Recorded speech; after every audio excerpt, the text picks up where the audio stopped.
بسم الله الرحمن الرحيم الحمد لله رب العالمين وصلى الله على سيدنا محمد النبي الأمين وعلى آله وصحبه والتابعين لهم بإحسان إلى يوم الدين وبعد أيها الملأ الكريم السلام عليكم ورحمة الله وبركاته. Je vous disais en fin d'émission lors de notre dernier rendez-vous que le Coran qui a été regroupé, transcrit, compilé par le messager de Dieu alayhi salam, à son époque était dispersé entre les différents compagnons. Ce n'est qu'à l'époque d'Abu Bakr Siddiq qu'on a vu l'émergence d'un livre proprement dit, qui s'est transmis à Omar ibn Khattab, qui l'a transmis à sa fille Hafsa, qui a été récupéré ensuite par Uthman ibn Affan pour en brûler une partie qui était dans un arabe dialectal que nous ne connaissons pas et qui n'a gardé que l'arabe de Quraysh, qui est un arabe de référence. D'ailleurs, à l'époque, c'était l'arabe de référence. Attention, quand vous lirez des livres qui traitent de l'histoire du Coran, vous allez par exemple trouver chez un grand savant de l'islam qui n'est autre que le fils du grand narrateur de la tradition prophétique, Abu Daoud. Ibn Abi Daoud rapporte ce qui suit. Tuwfiya Rasulullah sallallahu alayhi wa sallam wal Qur'anu lam yu'allaf ba'd. Le messager de Dieu alayhi salam est mort alors que le Coran n'était pas encore, on va dire, compilé. Il parle ici non pas du texte dans son intégralité ou de manière générale, mais d'un livre comme celui que nous avons actuellement. Mais le livre, ce qui a été l'écrit laissé par le messager de Dieu, en devenir d'un livre, existait déjà. Et cette notion existait depuis les premières heures de l'islam. Et ça, une multitude d'indices l'indiquent. Je fais allusion à cela parce que, là encore, nous avons une information que nous allons retrouver chez les grands savants de l'islam. Une information que nul n'a cachée. Tout comme nous avons cité antérieurement ce dialogue qui a eu, ou cette remarque qui a été faite par al-Mu'minin, Sayyida Aisha radiyallahu anha, à Ubay ibn Ka'b, qui était l'un des grands scribes du messager de Dieu, alayhi salatu wassalam. Donc, quand vous lisez tout cela, dites-vous qu'il y a des orientalistes ou des pseudo-orientalistes, et qui ont dans nos pays musulmans des caisses de résonance, des petits journalistes, qui juste pour faire le buzz vous diront « oui, un tel a rapporté que le Coran », ils ne vous diront pas, le Coran n'était pas encore compilé sous forme de livre, les textes étaient là, et on connaissait l'ordre, on connaissait les textes, ils étaient bien sauvegardés, sauf que eux vous diront « oui, le messager de l'islam, le prophète, ou bien Mohammed tout court, pour ne pas dire Mahomet, est mort, alors que le Coran tel que vous le connaissez n'existait pas. » C'est comme ça qu'on va vous servir cela. Donc il faut faire très très attention à cela. Quand vous lirez Tarikh al-Qur'an al-Karim chez les musulmans, vous allez vous rendre compte que tout a été mentionné. Rien n'a été caché. Nous avons un livre qui est le livre de Dieu, et Dieu subhanahu wa ta'ala a pris en charge de le préserver, de le garder de toute altération, de toute falsification. Une fois, il y a un savant musulman qui a rencontré un juif, un érudit juif, et cet érudit a discuté avec lui pendant un certain temps sur l'islam, sur le Coran, sur un certain nombre de choses. C'était pendant l'âge d'or de l'islam. Et à l'époque, il y avait les copistes. Le fait de travailler sur la réécriture de manuscrits était un travail à plein temps chez les musulmans, qui écrivaient beaucoup. Cet homme était un copiste aussi. Et une année plus tard, il rencontra ce même savant en lui annonçant qu'il s'était converti à l'islam. Qu'est-ce qui t'a poussé à devenir musulman? Il a dit, parce que je me suis rendu compte que votre livre est un livre qui a été réellement révélé par Dieu. Ah bon? Et comment as-tu su cela? Il a dit, j'ai écrit quelques copies et je les ai truffées d'erreurs. Je les ai falsifiées tout simplement. et les gens s'en sont rendus compte illico presto. Ça veut dire que nous sommes face à un livre, et nous allons le voir par la suite, quand nous aborderons dans certains versets ce que nous avons, ou certains d'entre nous ont baptisé, en parlant de cette discipline, le miracle numérique du Coran, vous allez vous rendre compte que c'est un livre, c'est un écrit inviolable, que nul ne peut falsifier. Sans parler du livre lui-même qui existe dans les poitrines des musulmans, à travers ces centaines de millions de personnes qui le récitent par cœur et parfois même sans même savoir lire ou écrire.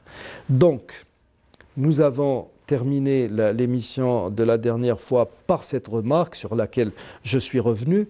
Donc, pour résumer tout ce que nous avons pu dire. Alors, en résumé, nous pouvons dire que du vivant du messager de Dieu, alayhi salatu salam, le Coran, en tant que canon, était déjà transcrit.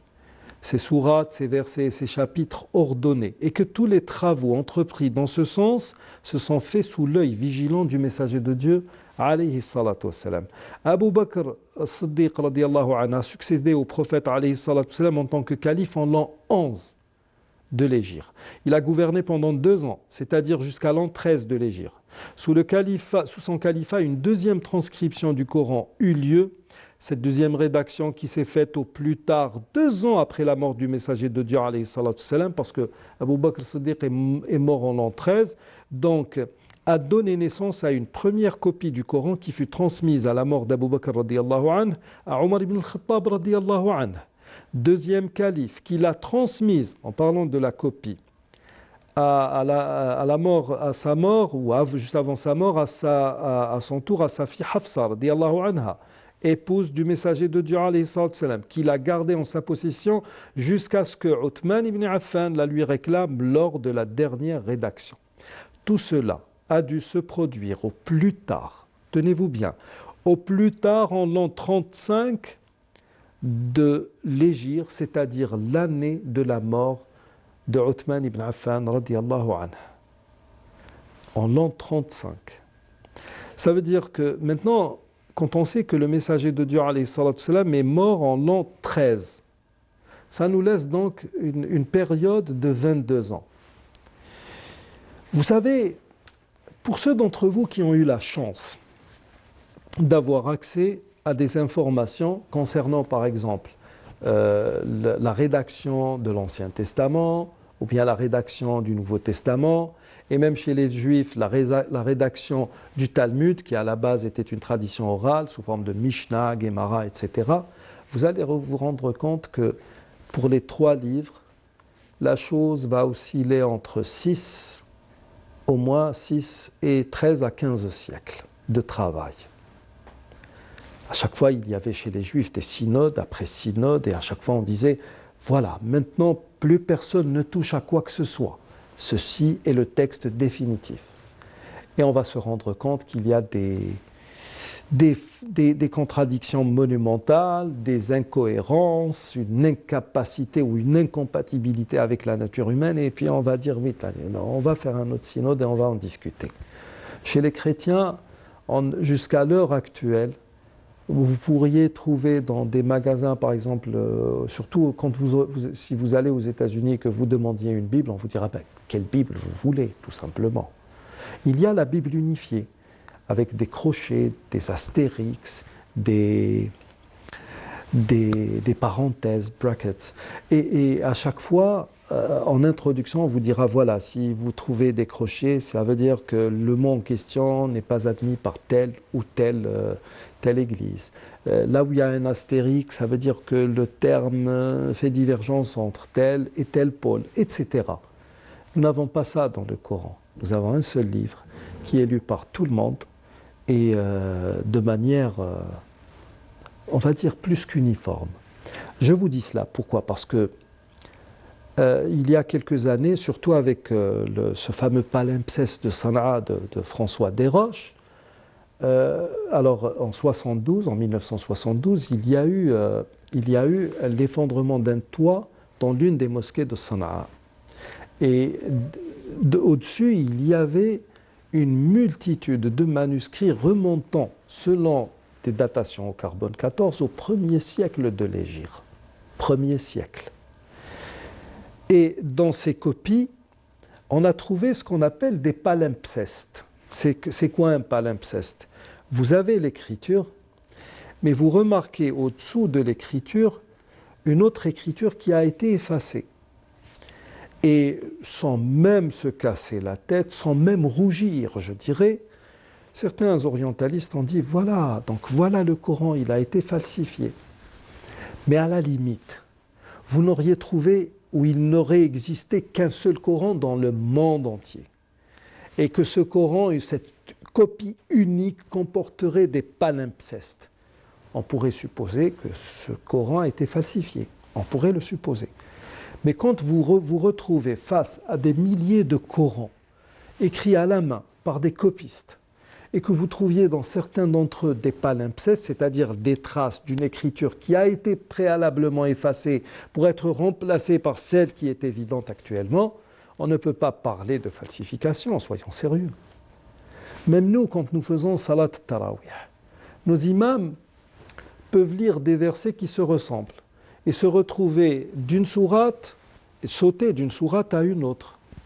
Ya ayyuhalladhina amanu taqullah. Et puis après cela, vous avez une multitude de versets qui commencent comme ça. Les exemples sont légion dans le Coran. Et il nous arrive, surtout dans Salat Tarawih, qu'un imam en train de lire dans le dernier quart du Coran va se retrouver dans le premier quart, parce en lisant comme ça, il s'est un peu perdu. Et les copistes, quand ils écrivaient, c'était des gens généralement qui connaissaient le Coran par cœur, comme les centaines de musulmans qui existent, de millions de musulmans qui existent actuellement. Et il est tout à fait normal qu'il y ait des palimpsestes. Nous reviendrons justement sur François Desroches et toute sa thèse à travers un certain nombre de versets qu'il cite, soi-disant, pour étayer ses pseudo-thèse, tout simplement. Nous arrivons au terme de cette émission. Je vous remercie de l'avoir suivi. D'ici la semaine prochaine, ou bien la prochaine émission, je vous dis astawdi'ukumullah alladhi la tadi'u wada'i'uh. Wassalamu alaykum wa rahmatullahi wa barakatuh.